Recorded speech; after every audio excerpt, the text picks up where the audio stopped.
नमस्कार.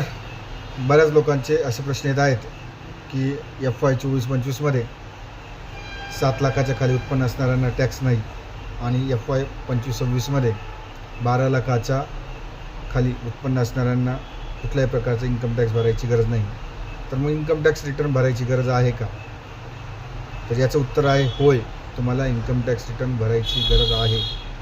Income टॅक्सचा section 139 subsection 1 असं म्हणतो की ज्या व्यक्तीचं उत्पन्न सर्व मार्गाने मिळणारं उत्पन्न हे बेसिक एक्झम्पशन लिमिटच्या म्हणजे जे ओल्ड स्कीममध्ये 2.5 लाख रुपये आणि न्यू स्कीममध्ये 3 लाख रुपये आहे त्याच्यावरती असेल तर तुम्हाला इन्कम टॅक्स रिटर्न भरणं हे कंपल्सरी आहे, मॅन्डेटरी आहे. त्याचप्रमाणे ज्या कंपन्या जे private limited company, public limited company किंवा पार्टनरशिप फर्म त्याच्यामध्ये LLP सुद्धा आहे तर त्यांनाही इन्कम टॅक्स रिटर्न भरणं हे कंपल्सरी आहे. कंपनी आणि LLPसाठी कुठलंही बेसिक एक्झम्पशन लिमिट नाही. त्यांना दरवर्षी इन्कम टॅक्सचं रिटर्न हे भरणं कंपल्सरी आहे. त्यासाठी नॉन ऑडिट केसमध्ये 31 जुलै आणि ऑडिट केसमध्ये 30 सप्टेंबर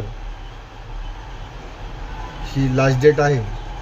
30 सप्टेंबरच्या आधी ऑडिट कंप्लीट करून घ्यायचं आहे तर 31 ऑक्टोबर ही इन्कम टॅक्स रिटर्न भरण्याची लास्ट डेट आहे.